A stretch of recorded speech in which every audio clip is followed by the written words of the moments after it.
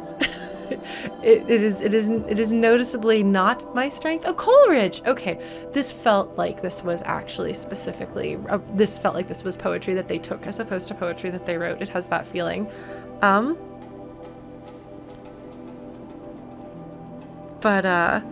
But I hope you don't mind. Like, so poetry is not my strength. And when I was on the competitive literary criticism team, poetry was not the one that I was not the teammate that we turned to for poetry questions. We had a poet on our team. She was a very good poet, a friend of mine at the time who I haven't spoken to in a very long time. But I can do this. Do you mind if we do a little bit of like really basic, superficial literary analysis? Because some of you may not be perhaps native English speakers, and so it may be that some of the things that they're doing, playing with language or sentence structure or whatever for poetic reasons, may kind of confuse the meaning. So we're going to talk through this. So just a literal like translation, so to speak, of what this is. I'll summarize what it is. It may be fantasy when I try to pull happiness and joy from all created things. In nature around me can be learned love and piety. So like religious faith and goodness. So let it be. And if the world makes fun of my belief in the holiness of nature, I'm not quite sure what it means there, but I will build my altar in the fields. I will worship nature. The blue sky will be my fretted dome. So fretted dome in this case is referencing a church. The sweet fragrance that the wildflower yields shall be the incense. So is this specific to Catholicism, fretted domes and incense? I believe that that's part of the ritual and the ceremony, I think, of Catholicism. This maybe he's something else though, because is Coleridge English? Because if so, that seems unlikely that he would be Catholic, but maybe there's what is it? There's a branch of Protestantism that is in some ways similar ritual-wise to Catholicism. What is that? Begins with an E. I think it's a really fun word to say. Episcopalian, maybe. I think that they do similar rituals to the Catholics. And so perhaps incense is a thing there, because I think that a lot of the, like, for example, more like the common American Protestant faiths, I think, don't use incense as a thing, but I know that that's a Catholic thing. So basically, this guy is saying, maybe it's fantasy of me. Maybe I'm ridiculous and the world is going to laugh at me that I see holiness in nature. But I don't care, because I am going to go out in nature and make that my church and let nature be how I get closer to God. Because you're the only one I want to impress anyway. So that's my general summary of what this poem is saying. Okay, so he is English. Oh, Anglican? Okay, maybe so. Yeah, because that was I'm going to make a new version of Christianity so that I can divorce my wife, so I can maybe not chop everyone's heads off just sometimes. Henry VIII was an interesting character. Yeah, so are we following kind of like what the meaning that it's saying here? And it's clear if we look at the haiku, which has so much nature imagery again, and we look at the kind of the implied conflict between like technology and humanity, and between that and nature, and now nature's reclaiming everything. So like, well, okay, so and I'm speaking as an outsider of the faith, but as I understand it, Catholicism and Protestantism and some other things that don't identify as either of those all fall under the umbrella of Christianity.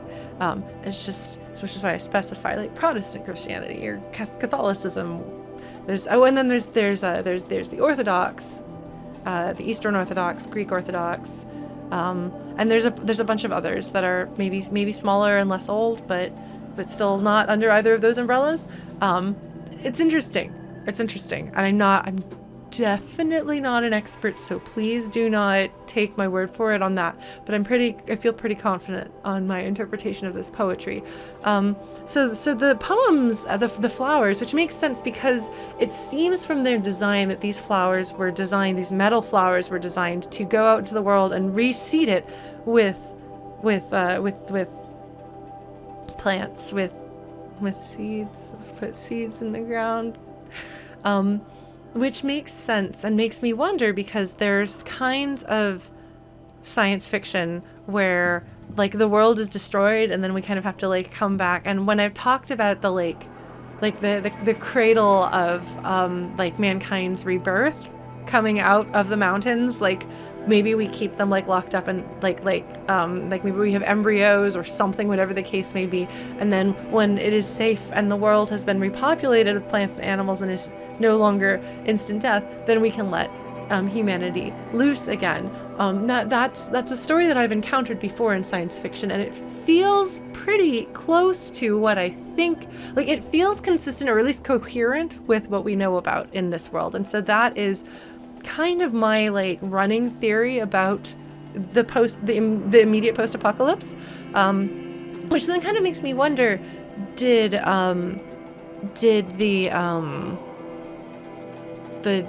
demon, the metal demon, did the metal demon destroy plant life as well, and the nano machines destroy plant life, and then everything was reborn afterwards? I don't know, because I kind of wonder, metal devil, thank you. I also kind of wonder whether the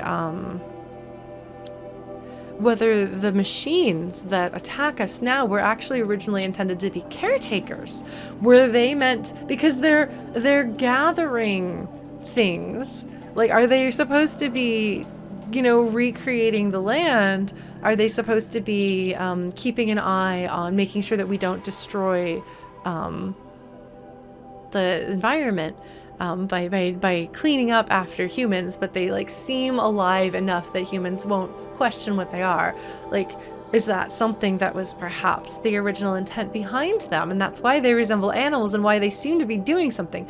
Of course, that doesn't seem consistent with the kind of freaky weird, maybe there's sapient AI cauldrons. But I wonder, like, was there originally an intent by the humans creating those machines that are animal-like for that purpose, but then the sapient AI had other plans? I don't know. So we're in mini-golfing territory at this point. We've gone beyond literary analysis, and we're back to mini-golfing about this. By the way, there were some folks who dropped by earlier who I think this was their first time perhaps watching me stream. If you're still here, welcome. Thank you for joining. As you can probably tell, I talk a lot about things like what we've just talked about. Mini-golfing, which is me kind of speculating what's going to happen next or what's going on behind the scenes. And like literary analysis, like your basic breakdown of poetry is not out of line here. So we'll see, actually, if we're going to be drawing, if we've got Coleridge here, I'm wondering what other poets we will be lifting from for this. And that's, I don't know, I'm really interested to see, and maybe to do something based on that. But yeah. I wonder whether different people wrote each of these sets. We'll find out. Maybe. Maybe we will, maybe we won't. Yes, and the mini-golfing reference is to my Final Fantasy X playthrough, which is the first playthrough where I did really go, like, all out, I think, on the... It wasn't intended to be... It wasn't literary analysis, but I did definitely analyze it. And do a lot of speculating as well. But I was also, I think it took less time to do it. So, glyphs, though. The Carja glyphs that we've scanned. I wonder then if that's like hieroglyphics, if it's still writing. Because again, now we have glyphs instead of just a picture, and then it's translated by Aloy's focus. Did you see in the sunlight as the sun comes up, these metal things here glow? That's interesting though. Why does this seem to have a little gate? Why does this seem to have a little gate? Do they go in there to pray? I wonder. You know, like these have little gates. And they have that really significant shape and look to them. Or is that like before the machines got out of control? Or is that just where gatekeepers stood? Guard stations. Yeah, maybe so. You know? Maybe. I don't know. Oh, we have to go over here. We have to go over here. Talk to these people. Because if you think I'm not going to go visit whatever this is, you don't know me. Alright. Get to know some Carja. Hello. Yeah, so they are like, what is Nora doing here? It's a good question. So many come to the Sundom and can't be bothered to work. Okay. You don't seem like the rest. Okay. So they will be repeating flavor text, but I still want to talk to people. Alright, we're gonna save. It's nice that they have a bunch of these now that I know that this is for fast travel. It's interesting to make infinite fast travel something that becomes available. Oh my god, Aloy! Aloy! There's a telescope, Aloy. Use the telescope. Oh my god, use the telescope, Aloy. Why are you not giving me the option to use the telescope? Hold on. Okay. Fine. No telescope. See if I care. Oh god, the sun ring. Yeah, so that would have been sacrifices. It's the last time. So they have seen Nora before, just not in very good circumstances, really. You know? Oh. Whoops. I didn't go through the way I was supposed to. Well, that's fine, right? Nobody cares if I'm just jumping around on top of roofs. Don't forget to stock up before you're on the road. Alright, buddy. God, there's just cactus everywhere. My goodness. Hello, merchant. Do you have anything new?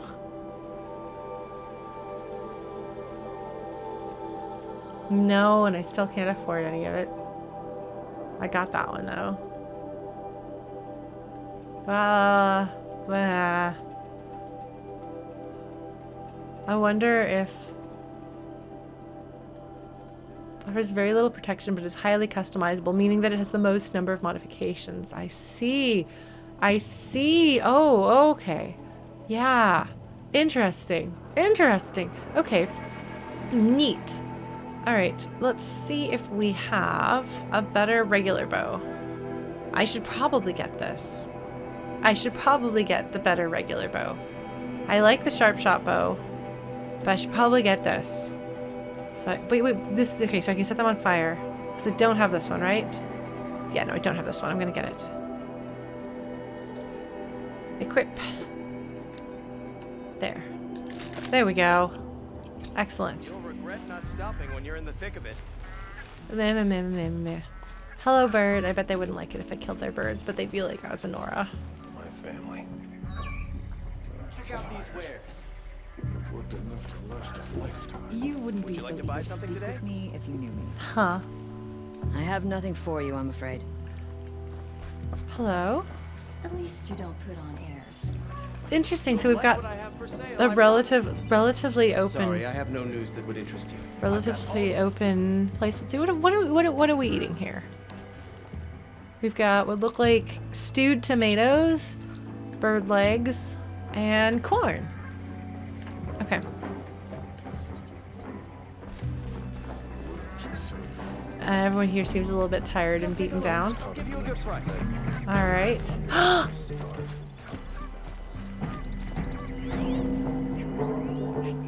The old one's a data point. A data point? A data point? What the heck are you doing with a data point? Oh, okay. It's a scanned glyph. Never mind. Okay. All right. Scanned glyph. The old ones. An academic scroll. The glyphs etched in a tiny and fastidious hand. Okay, so they have like a hieroglyphics writing style. Interesting. The Nora are like writing is evil and forbidden. The Carja do not have that. Alright, are you ready for me to read this out loud, folks? We're gonna do this.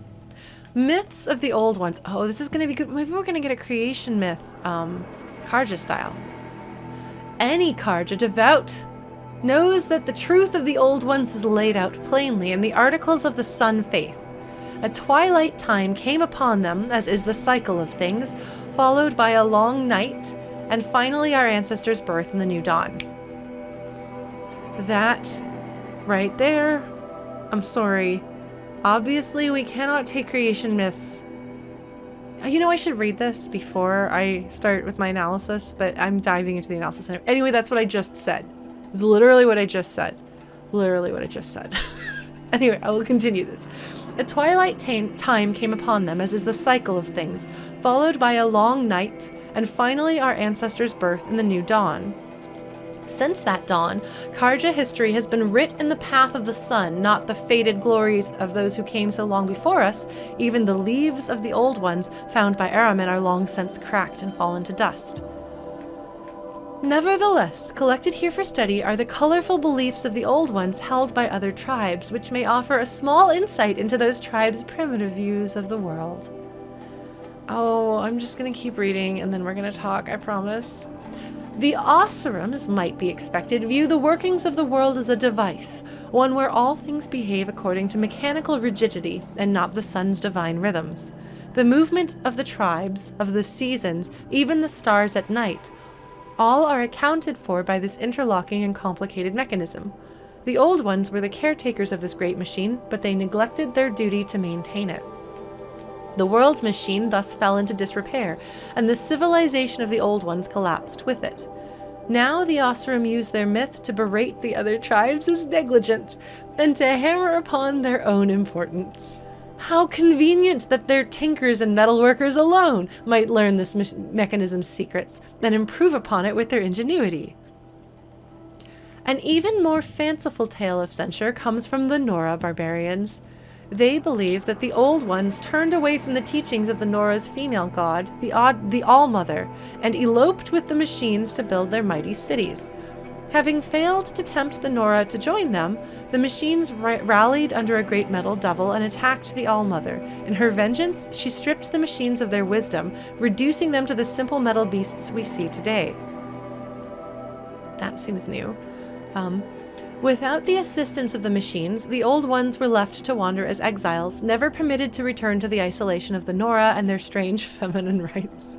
From the survivors of this so-called punishment grew the other tribes, and this is why the Nora showed distrust to all outside their borders, for we are descended from the faithless and do not shun the trappings of the ancient world.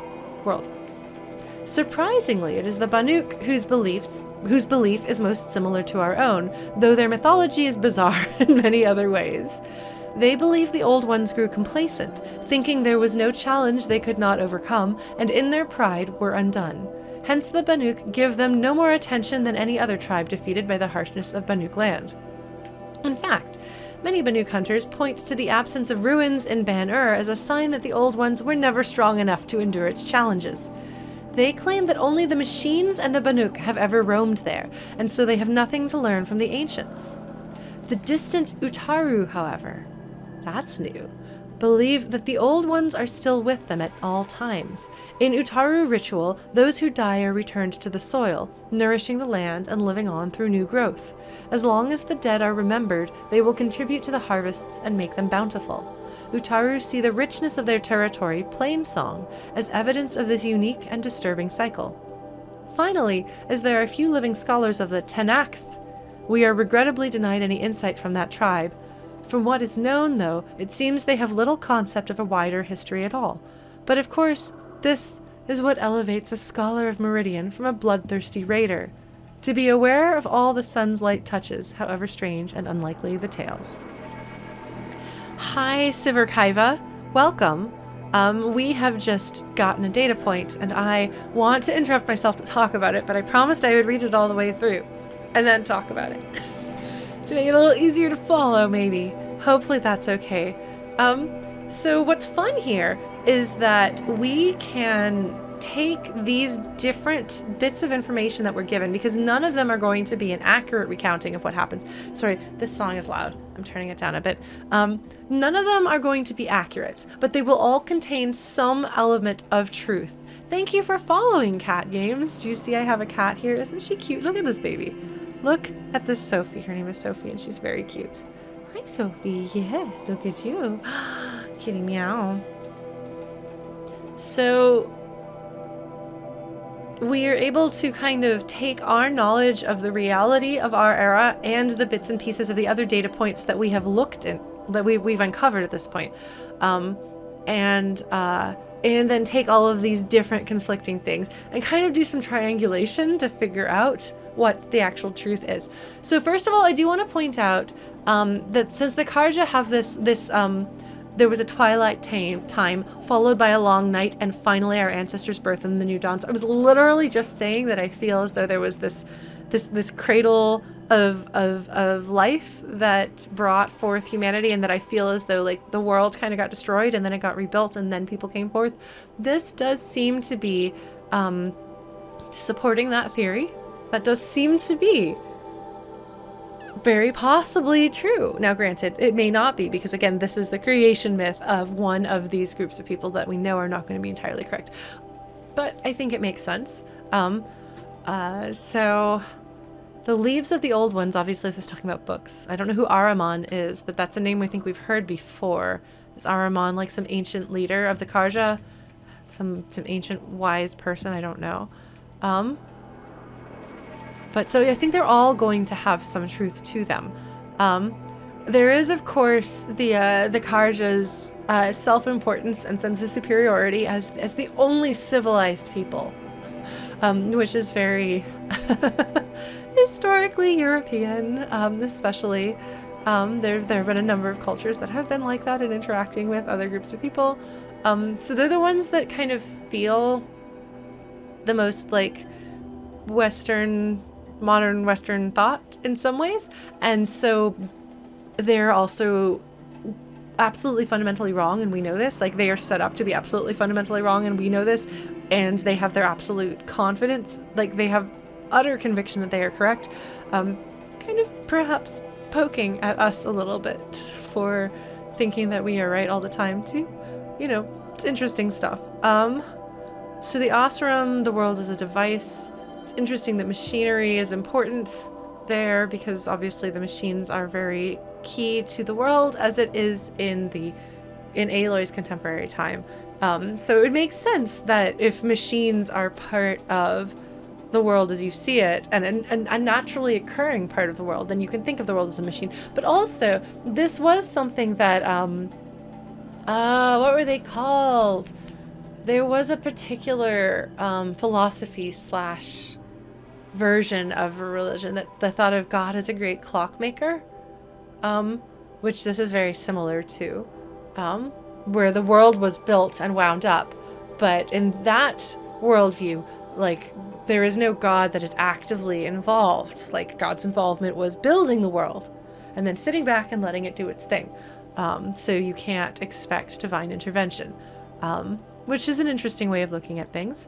And that seems to be in keeping kind of with what the Oseram are saying. The deists, yes, that's correct. Thank you, Blue Glass. It's been a while since I took history, all right?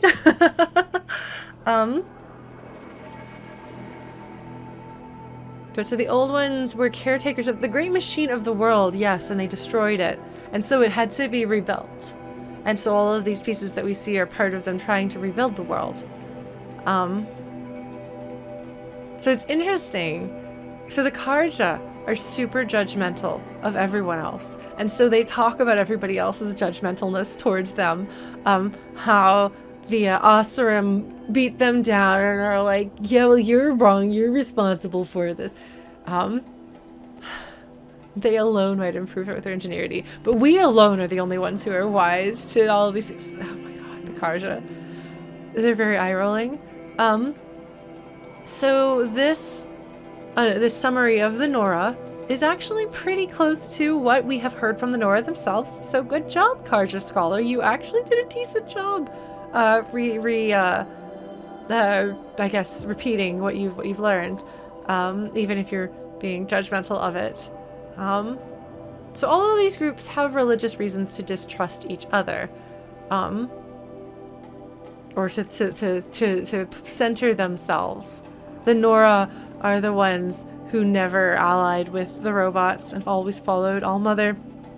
The Oseram are the ones who understand and seek to understand the inner workings of the machine of the world.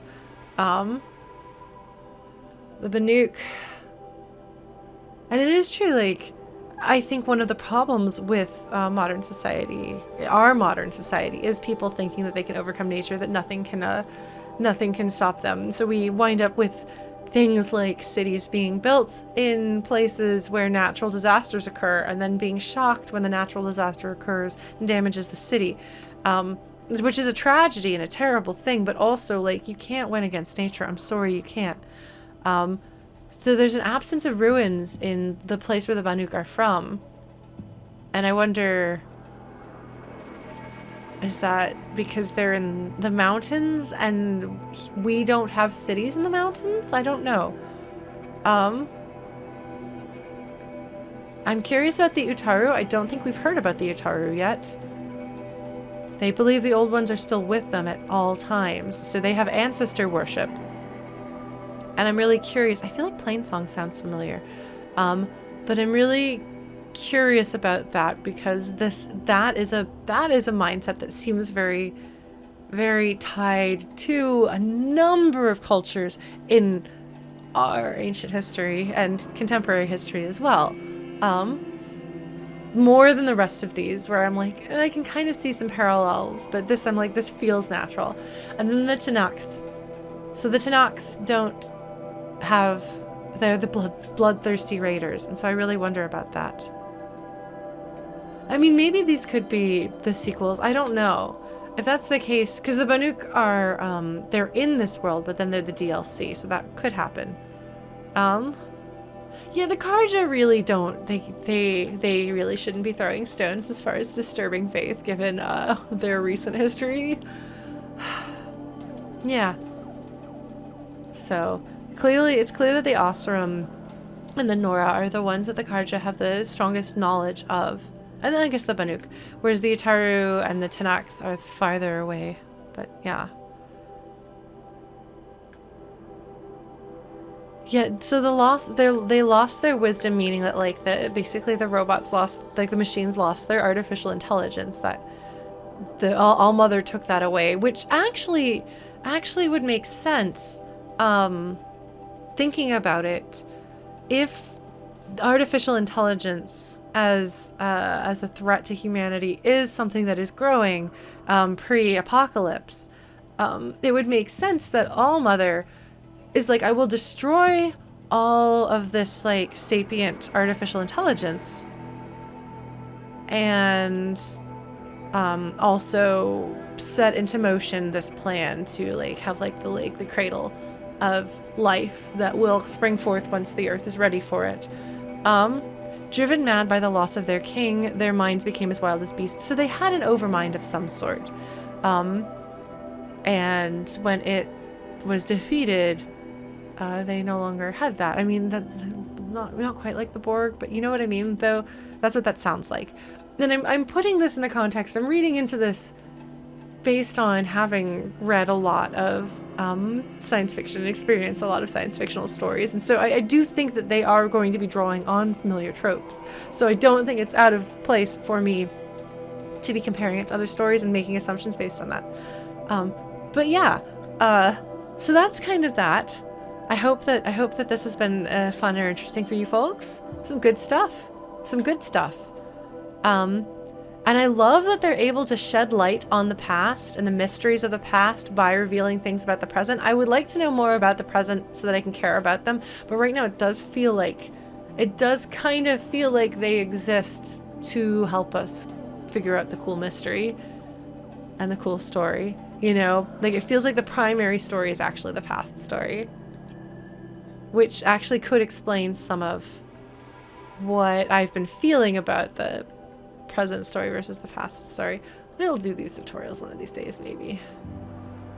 My bones are tired. Hello. I tell you, never have children. See for yourself. Okay. That wouldn't be so good in my Carja have been society. here working since the Spire cast a shadow on the Mesa. The Oseram are newcomers. Huh. Oseram will spend weeks making a contraption to do a job the Carja could crack in a day. Yeah, but for them, the creation of the machine is a holy experience. That's how they express their faith and become closer to the heart of the universe. That's really neat, actually. And it kind of makes sense with Well prepared for the hunt, I hope. what they say about Cost you a shard just to look. the Outlanders. I'm not going home. Like- No. Oh, hello. Don't want to face You're an my Oseram. father. Oseram don't always take kindly to strangers. Keep that in mind. Oh, they've actually been pretty nice to me so far, because I'm Nora. Sivorkaiva, thank you for following, friend. I hope that you are enjoying your stay here. This is what I do. But I also took out a Stormbird today, so that happens too. Find better wares. Yes, you're very friendly. Well, don't you seem fresh-faced and ready for anything. Won't find better wares. So, oh, I wanted to listen to your music, but I guess your music has stopped. I hear King Avad is afraid he might hurt his brother if he I'm looking at their music, their instruments here. Look at these wares. I was really interested in the modern day story in Assassin's Creed 1, but then it kind of fell apart in Assassin's Creed 2, and I haven't played an Assassin's Creed since then. Alright, so we've got a dulcimer looking thing, a hammered string instrument over here. Actually, no, it's more like maybe like a pedal steel? I'm sure that they've looked at actual real world instruments to determine these have too many strings. They shouldn't have. One of them should have fewer strings. This one, if this one's banjo-like, I think it should have fewer strings. I think that's usually how those tend to go. I should know about this. Oh, want what you need? Leave the rest. There's nobody droning. There's nobody playing a droning instrument, but that's fine. I won't question that. That's fine. You're good. Family. Okay, so we can compare this. So we've seen the singing, oh my gosh. We've seen big Carja settlements, the permanent ones, Cost the you a ones shard just to look. that are carved of stone and tile. These aren't goods. They're necessities. Here's their more temporary, like smaller town. So it's again like comparing like the big Nora place to the little Nora places.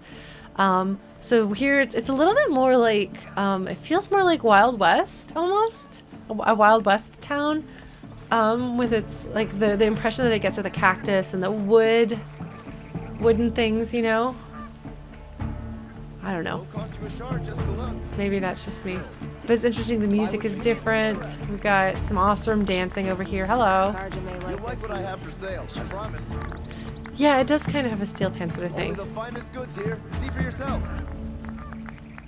Last time I saw Nora, it was in the sunlight. Yeah. But that's all over. Yeah. The Carja are kind of insufferable, so I can understand why these wares. you'd be kind of done with them. So like, they don't have windows, really. Oh, they do, but like, they don't have glass, and therefore they leave their doors open when the weather is nice, so that their houses, their buildings don't seem as closed in. And yeah, it does kind of look like a steel pan, doesn't it? Oh, hello. Water gourd. Every time I have a quiet moment, I wind up thinking about my cousin. What do we got here? Sorry, I'm trying to figure out what. Been working too damn hard. Like, are those like, they're like paper wrapped? Are those like tomatillos? So some Carja grumble about us. Let them. They have the vanguard to thank for their freedom. Thinking about heading back to the claim. All right. By the sun, I'm hoping for a better day. And then it's interesting to have Carja and Ostrom guy eating at the same table here, but they're not sitting across from each other. So maybe they're not sitting together. Well, no, there's an empty table, so I guess they might be Outlanders. maybe can be friends, even if their people aren't friends. Oh, hello. The last hunt was a good one. Struck swift as snow, and none will be going home. Interesting. That there's a Banuk in here. The guitar playing. Pantam, okay.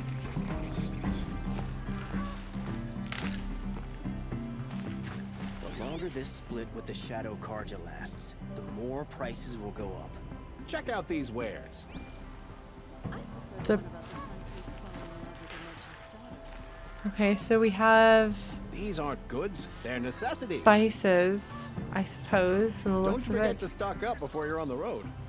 And this might be then like the way cinnamon comes from a tree. Sorry, we're looking around. Oh, look at this. I've had about enough of the Carja. Hello. Would you like to need buy a something moment. today? My duties today are endless. Okay, so here we have machine parts being bought and sold. Damn Oseram hanging around my shop. Oh, I thought that I got the. I thought I got a data point. Right back at me. Is that really all you have? It won't do it all. Interesting. Oh, it's beautiful, but just compare this landscape. Compare this landscape that we're looking at right here to the Nora land, and just how very different. I'm really excited. I thought we were gonna have basically one climate. Come take a look. I'll give you a good price. It's interesting. All these ways down. Oh, there's a thing. Hold on, there's a thing. There's a thing. There's a thing. There's a thing. Hello, thing. Hello, what are you? The Banuk. All right. Illustrated sketches of stern Banuk hunters. Okay, well, we're gonna have to obviously go take a look at that, shall we? I think I've done a pretty good job finding these things. Okay, let's take a look at what the Banuk. Oh my god, folks, it's the well-traveled Aram again.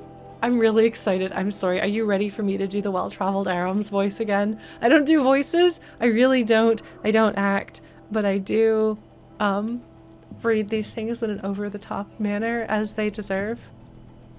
Oh, Sophia, you're such a cute baby. Are you ready for this? Let's do it. All right. A Guide to Ban-Ur and the Banuk by the well-traveled Aram.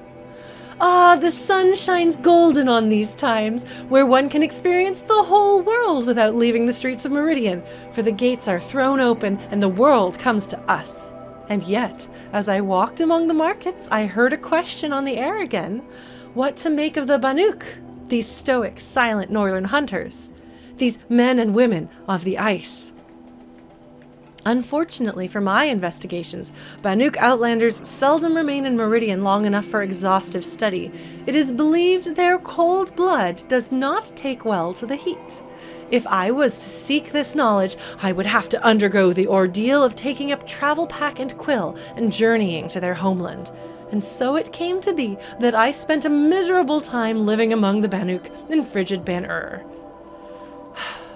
Though the Banuk speak of their territory in reverent tones, put plainly, it is the most uncomfortable place in the world. There is beauty, soaring glaciers of jeweled hues, billows of steam that erupt from the earth, whirling auroras in the skies above. Yes, but the novelty quickly passes and the bone-freezing chill remains. It is a country of the moon, for in the day the sun is reduced to a needle's eye through the gray, and in the night the moon rises 4 times the width. There is no welcome, not in the land nor from its people. Though I lived among one of the weraks, something like a group of families, but without the civility of a noble house, each member must prove that they possess the will to survive alone. They seek to always be challenged, whether at the jaws of a machine or simply in their daily existence. I tried to explain my position, that a Carja faces a challenge, devises a solution, and then with the challenge overcome, can live in contentment. This concept horrified them. It was made clear that when I expected to sleep, I must dig out my own hollow in the snow for my tent. When I expected to eat, I must hunt food myself.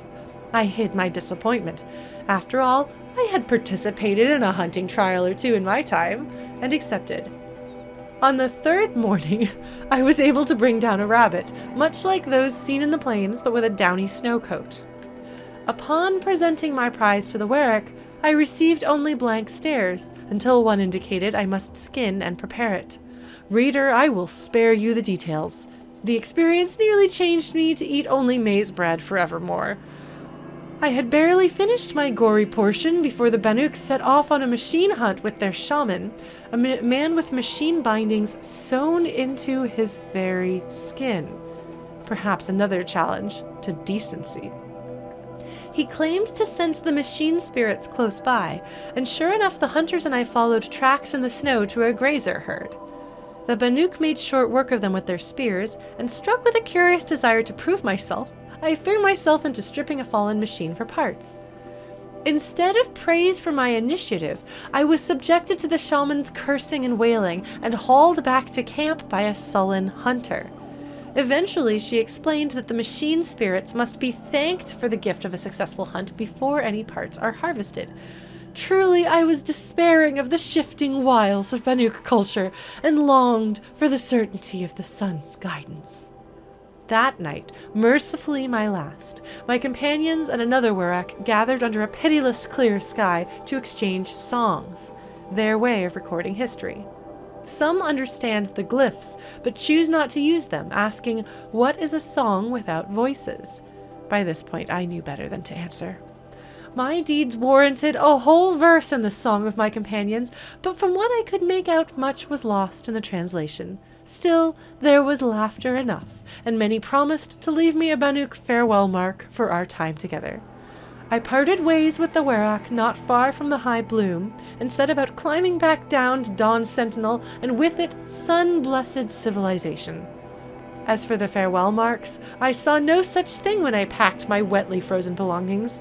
Another Banuk mystery, perhaps, and my advice to you, dear reader, is to let these people keep their mysteries to themselves. Oh man. It's like the game was like, "Hey Lauren, we heard that you complained that you didn't know enough about the civilizations in this modern world, and we decided to answer your curiosity." And I'm like, okay, fair. So what's fun here is, like, it's interesting because in a way, like, Aram he should actually be proud of himself. His people don't generally go and do this. They don't generally tolerate discomfort well, and yet he puts himself in uncomfortable situations to get interesting stories. And I do believe that he actually goes to these places.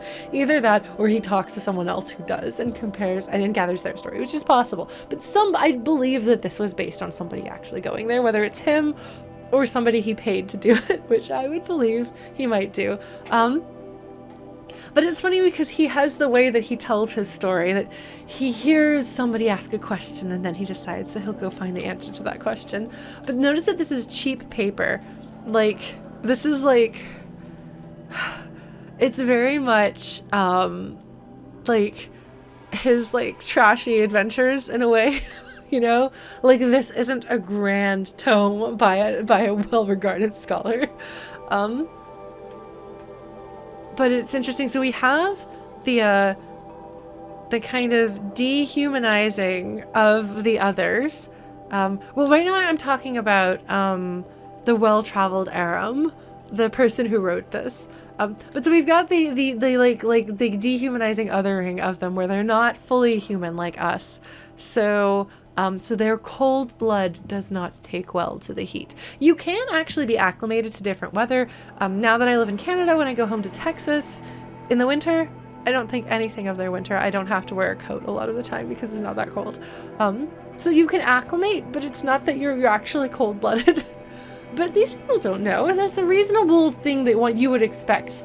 Like, for me, that's a perfectly plausible thing for somebody in one culture to think of the culture that lives in the cold climate like that. I love the beauty of his voice, of his writing. He can write poetically. Soaring glaciers of jeweled hues, billows of steam that erupt from the earth, whirling auroras in the skies above. And then to immediately cut that with, yes, but the novelty quickly passes, and it's cold and it sucks. Like, that's really funny. Like, there is extra humor in the pairing of that poetic writing with doing it's like when you're writing poetry and you're writing poetry following that specific meter and then you break it. It has a reaction. It can be for shock, it can be for humor, it can be for any number of things. Here it's funny. It's a country of the moon. It's interesting, like what does that mean for the culture that worships the sun? So it's neat to see the juxtaposition of Carja looking for comfort, and the Banuk believing that seeking comfort is like the opposite of like the holy thing you are called to do. So that's interesting. The Carja do have a bit more in common with a lot of people in like contemporary society. What would you do if you had to go hunt and then prepare the rabbit yourself? I would not do very well. Well, I don't think that they know that moonlight is reflected sunlight. I think that they would think of it as like another body that is not sacred. I don't know if we've heard what the Carja think of the moon, but I'm curious, and I hope we'll get there eventually. So maize bread, cornbread. So we've seen the corn in their establishments. So the man with machine bindings sewn into his very skin. Notice which word they're using for sewn, though. They're not talking about sewing. They mean planted. It's planted into his skin. So when I first read it, and when you heard me read it out loud, you might picture somebody taking like needle and thread and sewing it in. But that's not actually necessarily true. It could be that he has machine parts. He could be some kind of a cyborg or something like that, maybe. Or it could be some equivalent to Aloy's focus. Because we've seen that the enemies use focuses. So something like that would not be unheard of. So it doesn't mean that he just likes, because if you sew metal or plastic into your skin, you're probably going to get an infection and maybe die. So this is probably something else. I'm very curious what that is. So we'll find out. Yeah, no, it's fair, and I appreciate the no spoilers, because I haven't done anything with the Banuk yet, and I'm just setting foot in the Carja.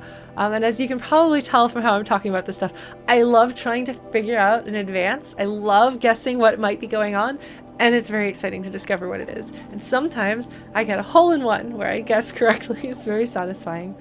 I love how he doesn't bother to ask about their culture, and then he talks about the shifting wiles of Banuk culture, because he doesn't ask. So it's not that they're changing the rules on him, it's that he didn't ask. You know?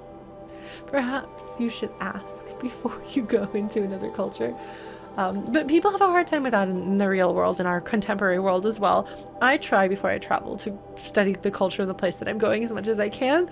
But also sometimes you don't know what you don't know, and then you wind up having trouble figuring out how to sit and then order at a restaurant in Japan because those function differently than they do in the US. Little things like that. It's interesting. But yeah, so generally speaking, it is good to familiarize yourself with the culture of the place you're visiting and ask if you don't know. So they can read the glyphs. So I guess there is writing, and I wonder if the writing that is more commonly used by those who write is Carja writing, or if the Oseram have their own writing language. I guess we'll figure that out. How much do you want to bet? My deeds warranted a whole verse in the Song of My Companions. Much was lost in the translation, but there's laughter enough. They're totally laughing about this weirdo who shows up and does everything wrong. And so many promised to leave me a Banuk farewell mark for our time together. This is going to be a joke that they are playing on him. In some way, they are laughing. This is at his expense and he doesn't know it. We're going to figure that out, and it's going to be funny and I will laugh. But yeah, so that's what I got to say about that. It's interesting, and I like that I do actually very much appreciate that these are written by the same person, because we need characters. It's good to get to know characters. Obviously, I want to get to know people that we interact with one-on-one. Okay, so this doesn't say who wrote it. And this one I think is signed, if I remember correctly. Tashadi, Court Envoy. Yeah, I don't know. I'm interested. I'm interested. Oh, there's another cauldron which we saw. Oh man, there's so much stuff. There's just a ton of these things that I haven't gotten. South of here, pray to the sun, you never run into the thunder jaw called Red. Oh.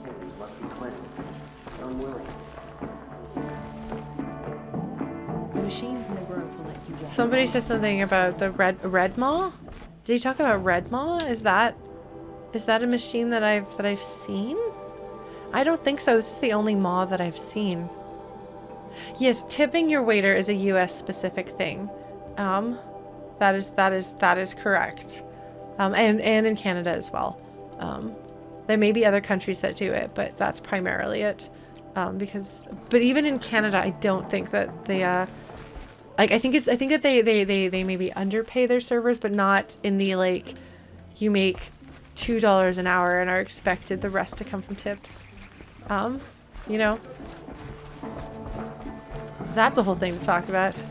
Yeah, I'm pretty sure that this is supposed to be with the combination of these wooden buildings. Like this looks like it should be a saloon, you know, a saloon with a cactus. It's interesting stuff. I want to climb your building. My battery's low. What? Excuse me, I'm trying to climb your building. Here's another one of these. But I wonder actually, because where is that pointing? I wonder if that's maybe not actually, Sun King Avad. if they're not actually what I think of, you know, what we would think of as, Only the finest goods here. as a telescope, if it actually serves some religious purpose to let them get a better view of the sun. I don't know why I'm climbing up this, but I am. So like, that will probably kill me if I fall, but I'm gonna jump. Hope you don't mind, folks. But we are investigating. Aloy, can you climb that? No, we can't. Darn it. Okay, well I really want to see if there's anything here. Yeah, I don't think I can. I always knew the Nora would come to a bad end. It's what comes of letting women lead.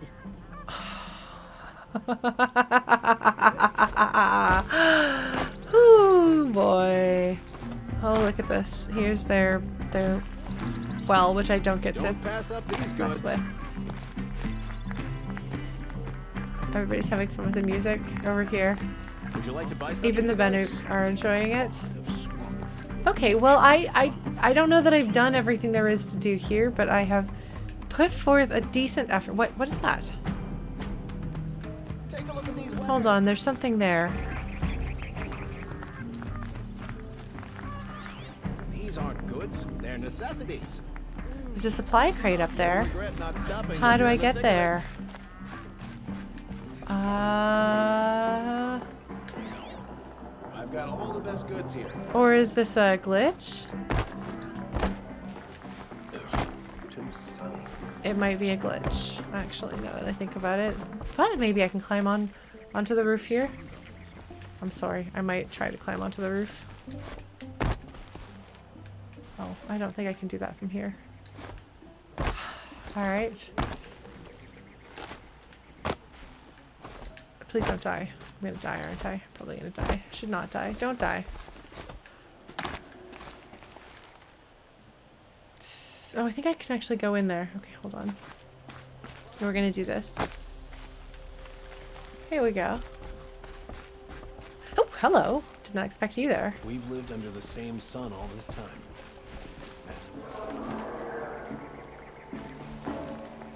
Okay, so here we get a sense of I'll sleep well tonight. where they live, what it looks like. That's neat. Look at this. Look at their little beds. I wonder what they're stuffed with. Oh man.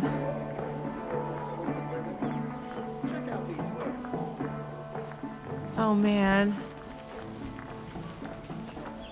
This is here for a reason. This is here to encourage me to come up here. Why do they want me to come up here? What is it that I can see if I look out this window? I can see a bird there. But that's the way I came from, right?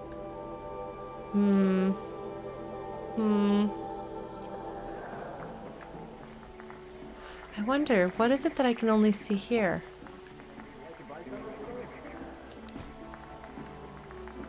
We're gonna take a look and see. Here's that bird. It's like an eagle. I don't know what that is. Alright, well maybe this is just... Maybe this is just to see. But to me, I mean, or it could be that, like, in case you want to know that you can go into these buildings, because I was just talking not that long ago about how you can't go into these buildings. Look at this, they've got a chimenea. Oh, wow. Oh, that's neat. That is actually a real thing that you'll find in the southwestern US. My mom actually had one of those in her backyard in Texas. And so we've got these blinds here to let the sun in or keep the light out. It's so neat how they've thought about the architecture and how the architecture would work for these people. Like, you know, what do these different, are these symbols, do they use a lot of circles because that's the sun? You know? These are things that look... Arthur is dead. Ambushed by Shadow Carja at the cleft, her and her man. There's something going on there. With someone who is dead, who was ambushed by the Shadow Carja. So look at this. We appear to have look at this this lantern. That looks like that might be an oil lamp. And like trying to make sense of, like, you know, what are their, what materials are they making their beds out of, things like that, you know? I don't know. These are things that I wonder about. Maybe I shouldn't, but I do. But I wanted to see the inside of their homes, and now I have seen that, so that's cool. All right. I like the music. Oh, beautiful. Somebody's being sad about... Oh, there's another one. Another supply crate there. Okay, well, we're gonna go do this. You don't mind, do you, folks?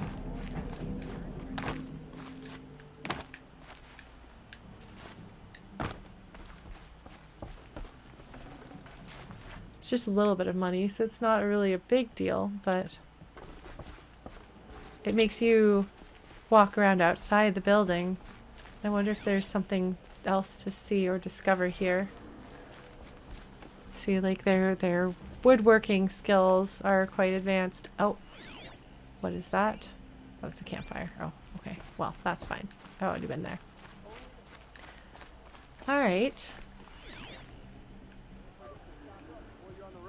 Yeah, I think I've done a pretty good job being thorough here then. Perhaps we should go onward then. Are we ready to move on, folks?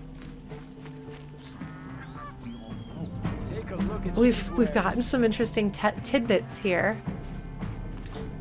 Go back out.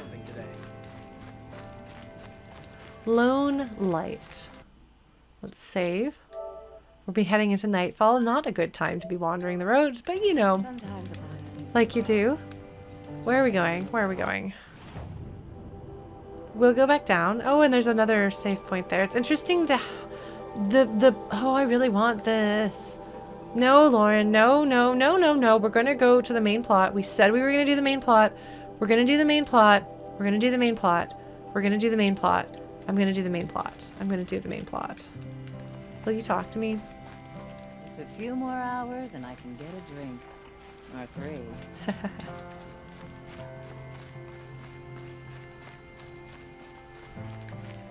Oh, hello. It's a watcher.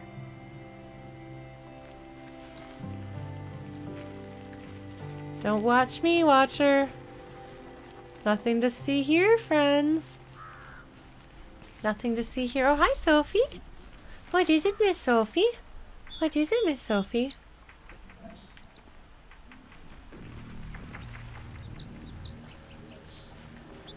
We're gonna creep this way. Nothing to see here, buddies. Fox. Because we've got to visit all of these, because then we'll be able to teleport to them. Yeah, well, the thing is, I had gotten really sidetracked for a while. Oh, jeez. Oh, jeez. Oh, jeez. There's a bird. There's a bunch of those. Okay, good to know. Okay.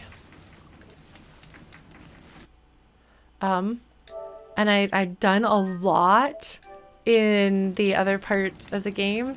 And I was like, I don't feel connected to the story or the characters. And then it's like, well, I mean, also I haven't done a lot of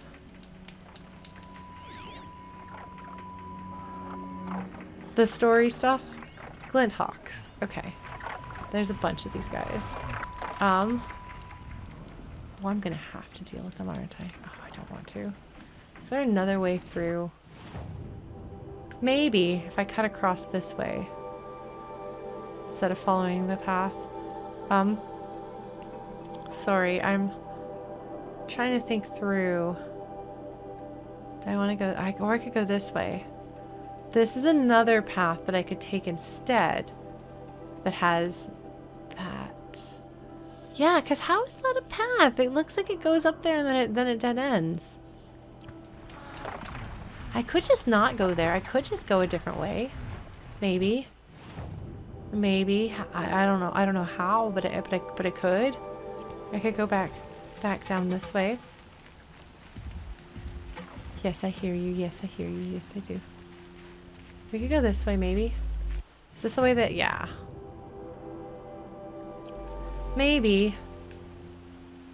Maybe. I'm trying to figure out which way I want to go. Let's see.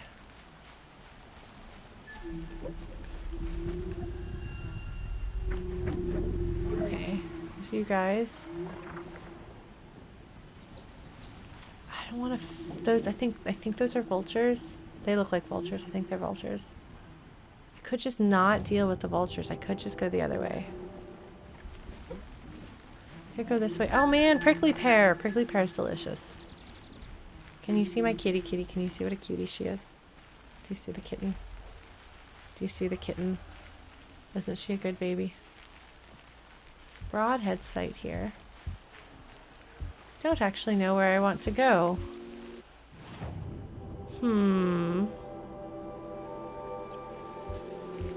I'm not quite sure. Yeah, well, like, so the side quests are interesting, and I do want to go and explore them. And I'm, like, a little bit scared of the overworld here, because I've just gotten to a much more difficult section with a whole lot of new creatures that are big and scary. What's on fire over there? What is that? Is it supposed to be on fire? Sorry, I got distracted. You know how it is.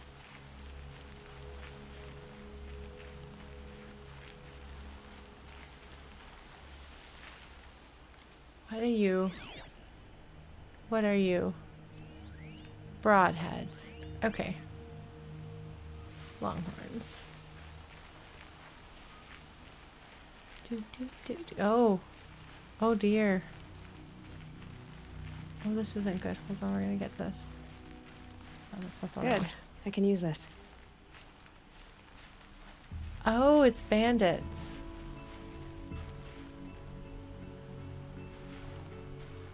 I think it's bandits. I think that's what that is. Well, no, bandits are... Oh, they're pretty far away, though.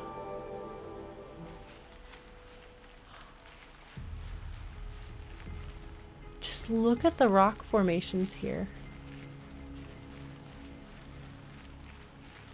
Okay, so this looks like that's a bandit camp. Okay.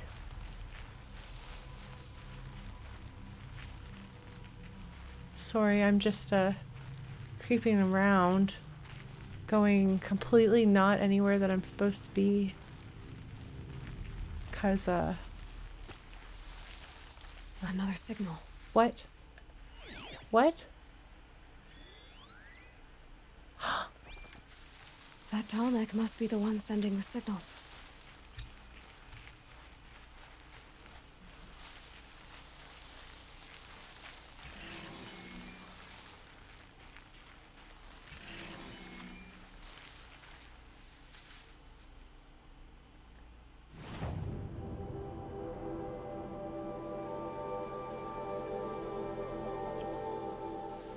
Sorry. I said I wasn't going to go wandering off. I lied. I lied. I didn't think I was this close to it. Hello, friend. Hello, friend. Oh, man. I don't know that I'm actually going to be able to go encounter it. I should probably actually use my focus to figure out what's going on. Also, it's nighttime, so I should probably be scared. Okay, I need to get up to the Tallneck's head. I gotta watch her. Okay. Well, I'm way up high. So maybe if I get up high enough. Oops. Oh shoot, oh shoot, oh shoot. I think maybe that's not good. I think maybe this isn't good.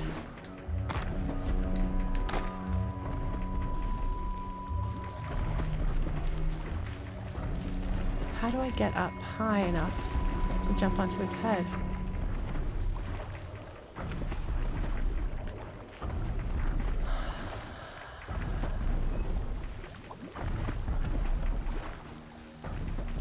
Where is it?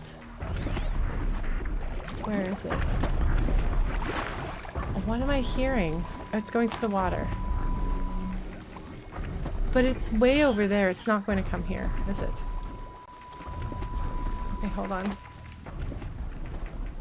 Did something think it heard me or saw me? Oh, it's just you. Oh, good! Snapmaws. Wonderful. Okay. You. Tallneck. Jeez. Oh, jeez. I don't know that I can do this. I don't know that I can do this. I think that's scary. I think that might be too scary. I want to climb up here, though, so I can get a better view. But I don't think I can. Darn it. Is there something else I can climb onto?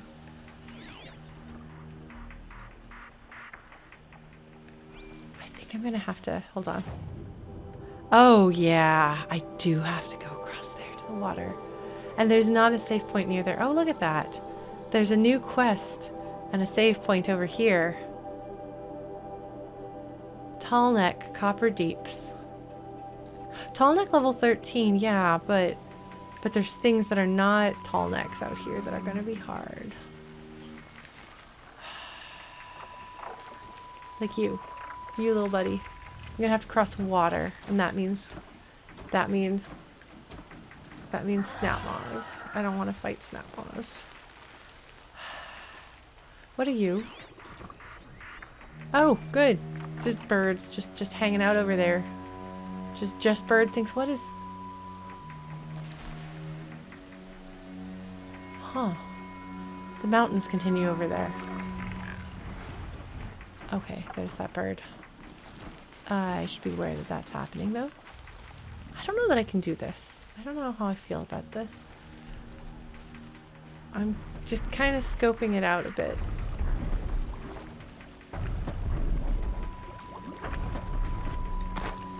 Hold on.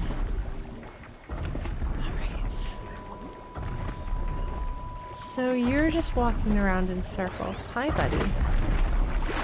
Can I mark your path? No, I can't. Strength. I could just drop that little guy down there. A quick way down. Yes, I know, Aloy. I know. Oh, shoot.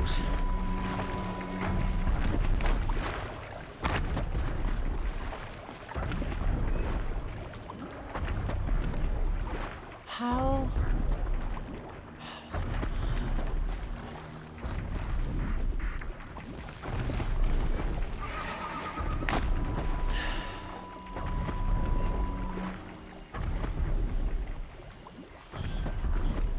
I thought it heard me, I think. But it didn't. I don't think this could possibly be what I'm supposed to be jumping to it from, but I'm not really sure. I mean, I'm guessing that I'll probably have to be... God. I'm gonna die. It's gonna be terrible. But where else is something tall enough for you to be able to jump on the guy? Something over there is really making a lot of noise. Yes, everyone's very impressed with you. Oh, it's you. Okay. I mean, I could make some traps. There's got to be multiple places that you can jump to it. But I bet I'm going to want to be on one of those islands. I bet that this is set up such that I have no choice but to go through the water, which I don't want to do. It's interesting though, because the last one was in a town, like a city, so I just assumed that they were all going to be in cities. But they're not. This is definitely not a city, you know? Hello, Watcher.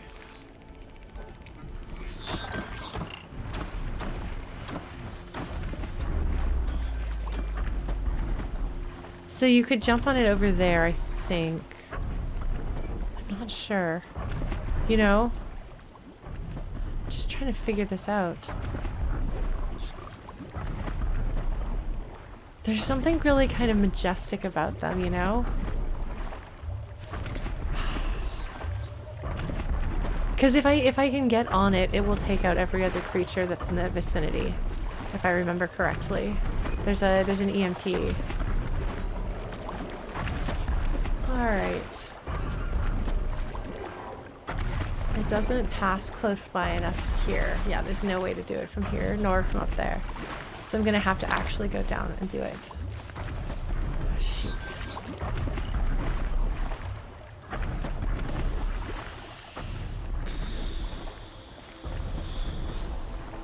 Snapmaws are the problem. Watchers are fine. I can handle them. So they're not corrupted, so they're fine.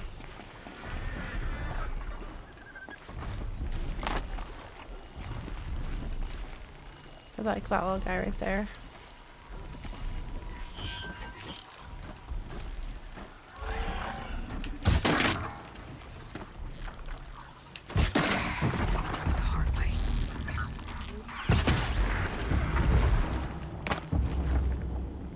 Did anything else hear it?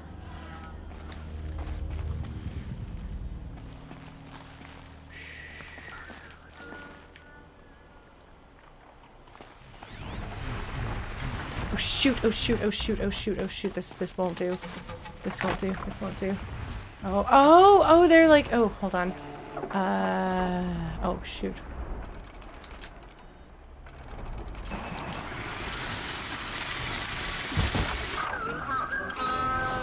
Oh shoot.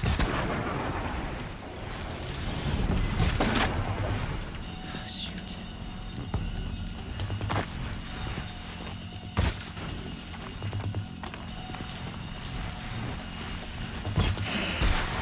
Oh shoot! Jeez.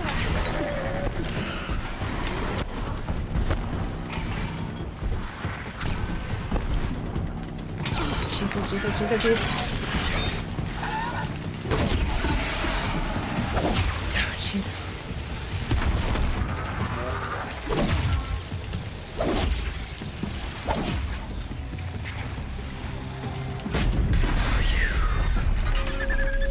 Oops. Well, that was exciting. I don't know what I equipped, but I accidentally equipped something. So that's fun. Alright. Well, that happened.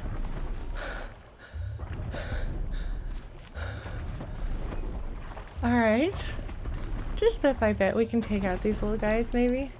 I bet I can take this guy out. What do I have equipped? Yeah. Things quiet. Phew. Nice. Oh, I forgot that I do extra damage. I forgot that I have my bow with my damage up. That's nice. That's very nice. Do I want to take out one of these guys? God, there's so many of them. Can I do this? Can I really do this? Thing is, we're at like my stop time.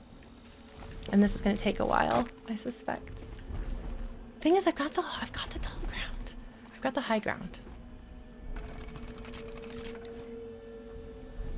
So I could conceivably irritate one of those guys enough to get them to come over here. We could do that. That might be an idea. Having the high ground was a good idea. There's so many of them though. Can I wonder if I can switch to a rock. If I can do a rock.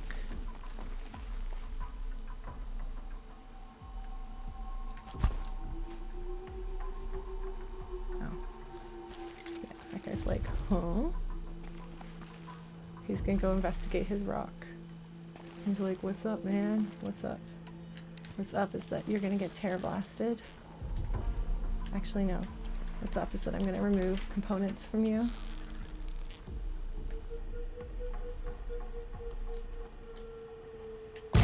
Got their attention. Nothing to see here, buddy. Oh, I should probably scan him so that I can see where his sensitive bits are.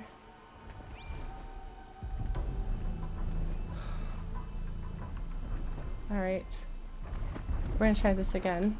Sorry folks, I'm very, very slow when it comes to these things. I hope you're alright with that. I hope you're prepared. Just go about your business. Okay. Show me your things. Okay.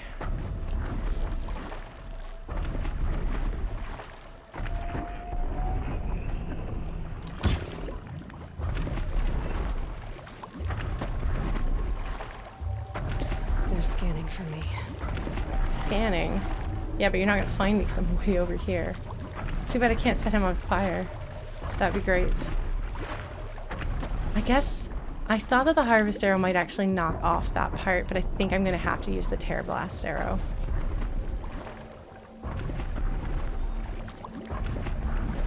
If I want to take off his cold bit. Oh, the cold bit looks like it's oozing cold, you know? Yeah, he looks like he's oozing cold. So maybe that's working? Yeah, he looks like he's emptying his cold bit. So. His freeze sack is a weakness. Oh, the weakness is, hold on. If the weakness is this, then...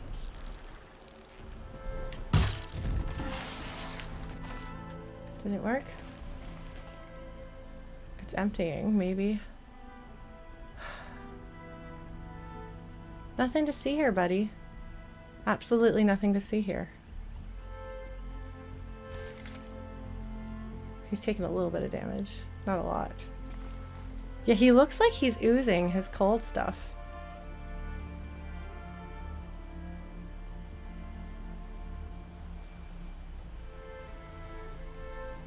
You don't see anything. You can't scan for me. I'm not here. Nobody and nothing here. Nothing to see here. Safe. For a few minutes, anyway. Yeah. Cool.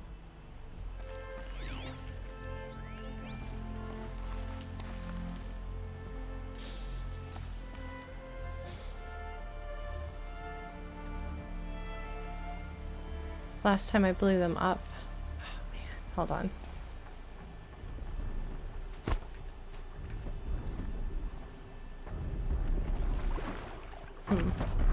No luck. And there's another dude over there. Because yeah, if I can do this with minimal effort, like if I can make it so that it's clear and easy for me to get up there, if I can take out this guy, you know?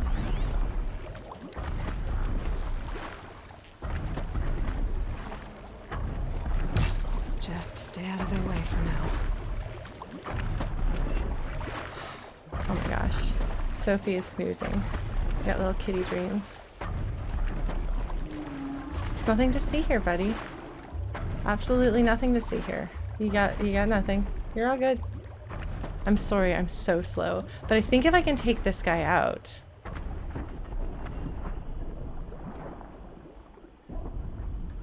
I wonder though if I terror blast him.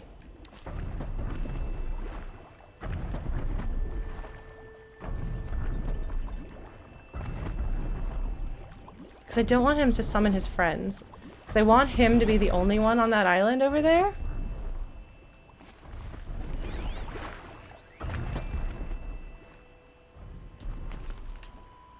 So that if I can take him out.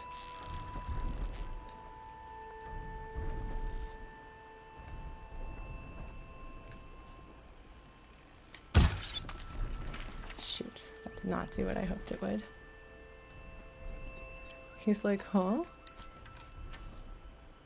Okay, well, we'll try this. We'll try some tear blasting, see what happens. I kept calling it tear blasting for a while. He keeps oozing his not nighttime, his stuff. Okay, that went away faster that time.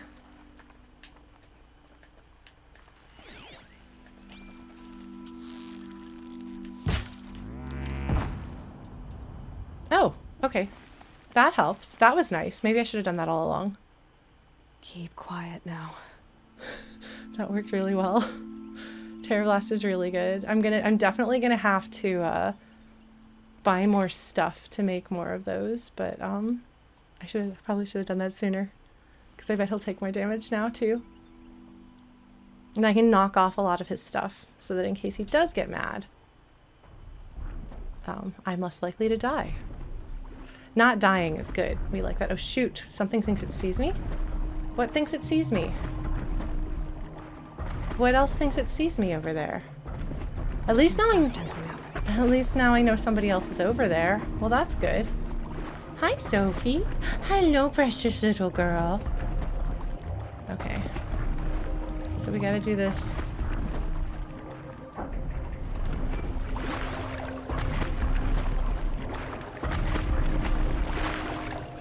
Alright, so this guy comes. So at least I know that there's somebody else on that island. So I will try to get them because that's the island that I want to get to so I can jump from there to hopefully be able to get onto this guy. There you are. Snapmaw. I see you, buddy. But you don't see me.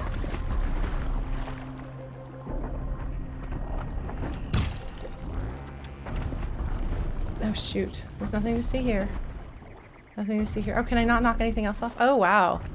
Everybody else thought they saw something too. That's not good. That's not what we want. That is most decidedly not what we want. Most decidedly not what we want. No, not at all. He's just tromping around up there. We might not be able to do this tonight, so it might take too long. Yeah, go about your business, folks. Go about your business. If I could blow him up, set him on fire from here. The sky's getting lighter. I would. Dawn's coming. The rest of his friends are still questioning. Yeah, no, the sound definitely contributed.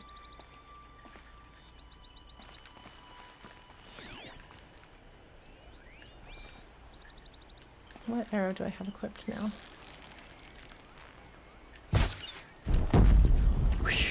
Now they're hunting me. Cool. Excellent. There's nothing to see here, buddy. Oh, he got frozen. Good. Good. I'm glad I managed to crack that.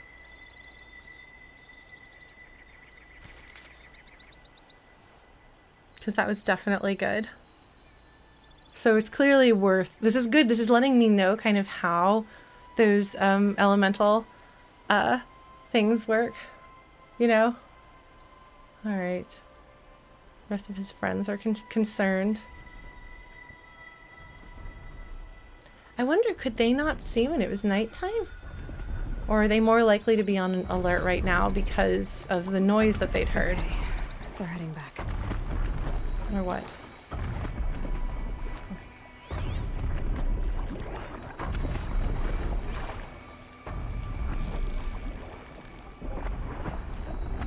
Oh shoot, hold on.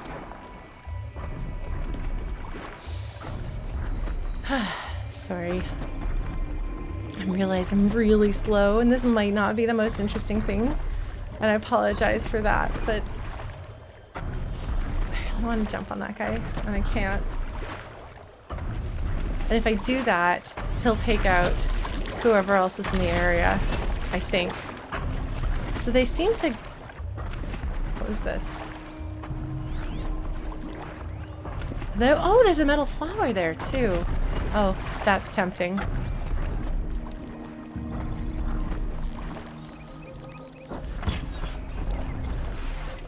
Here we go again. Okay, so only he saw it. Only he noticed. His friends didn't. Alright, we're gonna do this. We're alright.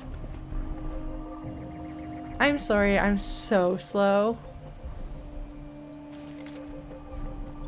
Sophie's having a snoozy old time. Alright. This is what happened the last time that I fought one of these guys, by the way. For anyone who didn't watch me last time. I'm a sharpshooting type. This is what I like to do, apparently. This is how I roll. Okay, he's about to lose his question mark, which is good. I'm already gone. All right, and then we're gonna immediately. Yes. Blew that one up. Component removed. Sorry. This is a pretty good strategy, isn't it? I mean, it's slow. It's maybe not the most interesting thing in the world for you folks to watch. Oh, it's beautiful though. Look at this. So I wonder just how much of the country we're going to be exploring. And I can't help but wonder, you know, obviously we're in the US. Like, I can't help but wonder what's going on in the rest of the world. Like if other continents had their own ways of dealing with oh,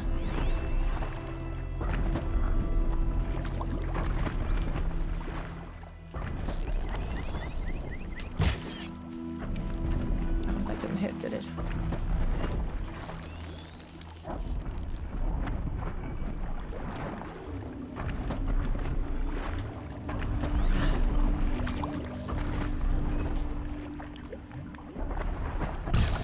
Need to keep the upper hand. Did not manage to blow that one up.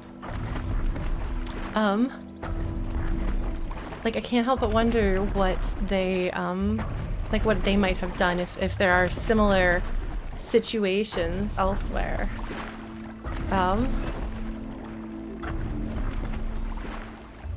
Because I was wondering, you know, is this just going to be Colorado? Is this going to be, because it takes a long while to cross things on foot in real life. Like, I was wondering, you know, how big of a distance is this? How much of the continent are we going to cover? Pass the test. Okay. Gotta make sure that we keep that highlighted so that I can... Oh, shoot. Did I miss? I did. Okay, well, that's fine. These are harder to hit than the other one was. And I think I'm doing a worse job. Maybe he's farther away when he's over there, actually. Maybe that's part of the problem. Because I'm pretty sure... There's nothing to see here, buddy. There's nothing to see here. I'm pretty sure that I can take him out pretty quickly. I don't know if it'll be safe for me to then go across the water or if I'm going to wind up in big trouble. But I've taken out what I could sense over on this side of things. And I think there's another question mark there, which is concerning. Okay, so the blaze canister is weak to fire. Yeah.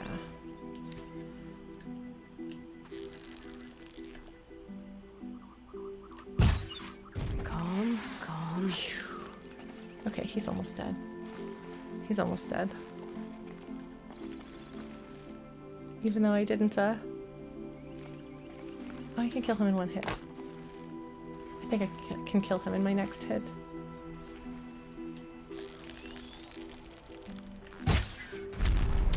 Yeah, he's down. Okay. Are any of the rest of his friends aware? I can't sense them. And that's a little concerning to me, but I'm gonna try to go down a little bit here, where I'm a little closer.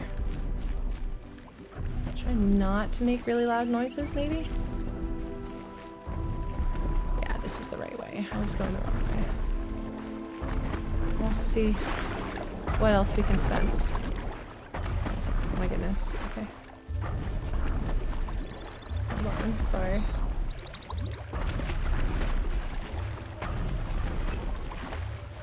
We're gonna go this way. Yeah, he's too tall for me to be able to. I don't have a hook shot. What else have we got? There's a fish? What else? There's that guy that I just took out. Alright, well we're gonna chance it.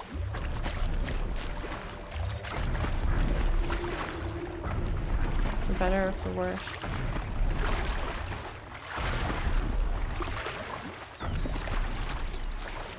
I'm gonna have to fight this guy though.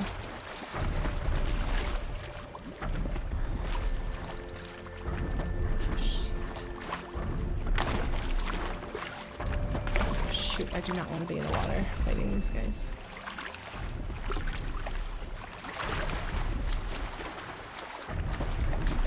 That is not what I want.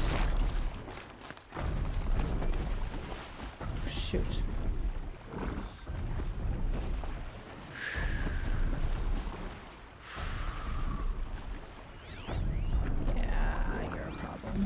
Is anyone else up here? No. You're it.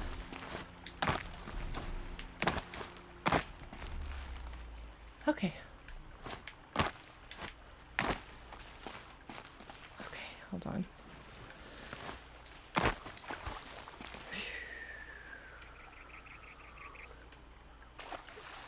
Okay. I can do this. I can do this. Oh, it's just a watcher. Okay, hold on. Luminous braiding, huh? Okay, hold on. None of that stuff matters as much as this does.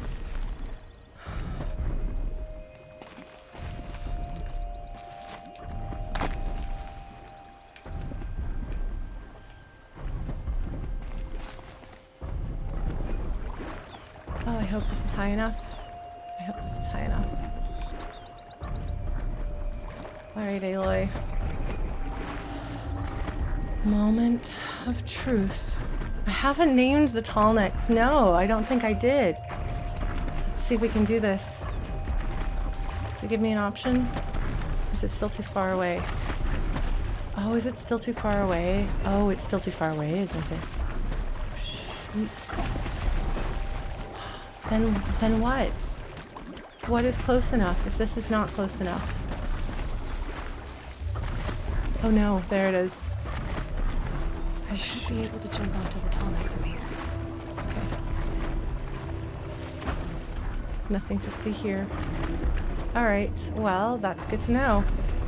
We're gonna sit here, folks. Didn't realize I was gonna miss it by that narrow window, but I would have totally been able to do it if I had. Oh, that's a fish. Did I blow a fish up? Okay.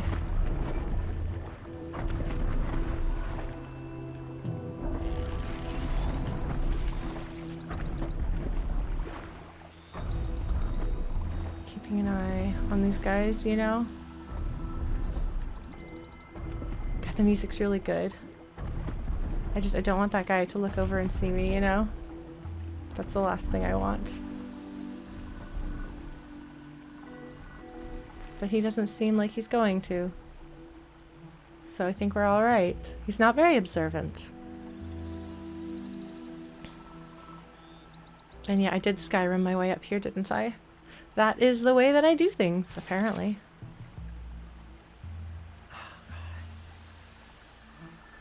Try to take out more of these guys, but I shouldn't need to.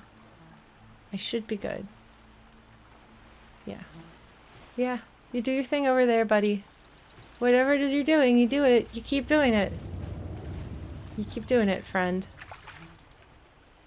You keep doing it. I think I accidentally killed a fish. Maybe the Tallneck killed that fish. Yeah, nothing to see here. Just keeping an eye on these guys. Just keeping an eye on them. Alright, I think we're gonna do it, folks. We're gonna close tonight out. Maybe he is playing in the water.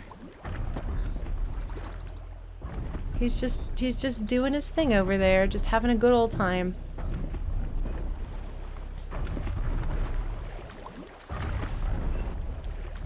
Yeah, he's just being a buddy, having a time. All right. So Aloy says she thinks we can do it from here. Aloy, are you sure?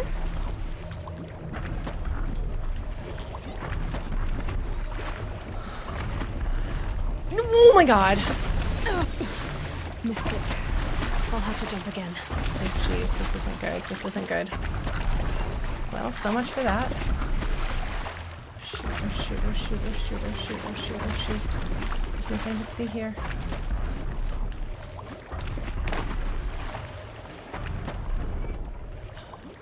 How did I get up last time?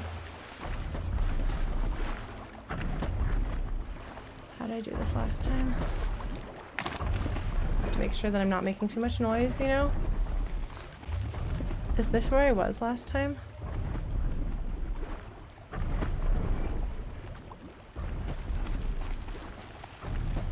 Oh, this is what I did last time. Got it.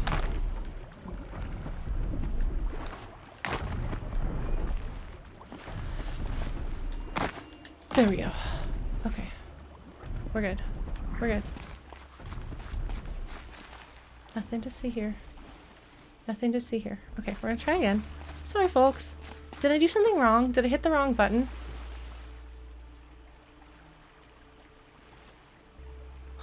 That guy's back to swimming around. Knocking into, like, there's like a log or something in the water. Am I not lined up right? Helps to get a running start? Okay. I didn't trust myself, I think. Thank you, Austin. I appreciate your faith. I hope that it will be well placed. Okay. I hope. Thank you. I appreciate your vote of confidence. Yeah, okay. I hope that I can just aim it here. I hope that I just aim it here. Just run and jump. This is the jump button. The jump button is the bottom button, right? It's the button with your feet, right? Right? I was just jumping. Now I'm doubting myself. God, it's so big. It's blocking the sun. Alright, Aloy, we're gonna try it. We're gonna try it. See how it goes. Here it comes. Oh, jeez. Oh, jeez. Please be forgiving. Please be forgiving.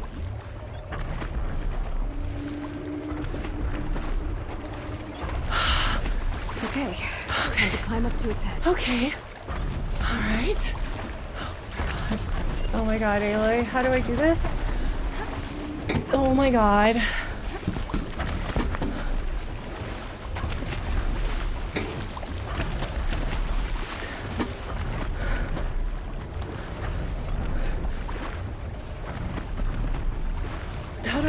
Oh, there we go. Oh my god.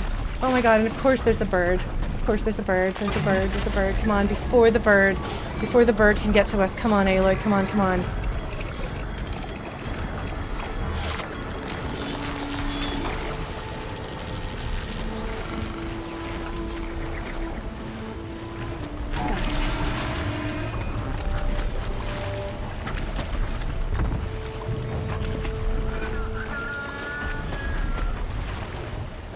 Did it not?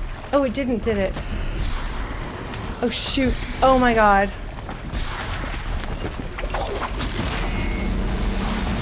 Oh, here we go.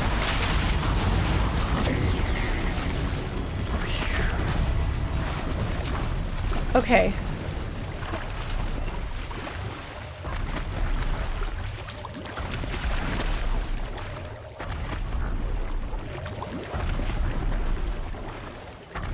Okay, that did not take them out. Okay, good to know, good to know, good to know, good to know. Alright. Am I in the wrong way? Okay. No, I did it right. Okay. Oh my god. Okay, so that does not insta-kill. That EMP does not insta-kill. It sure did last time. Alright, well we did it, folks. Yeah.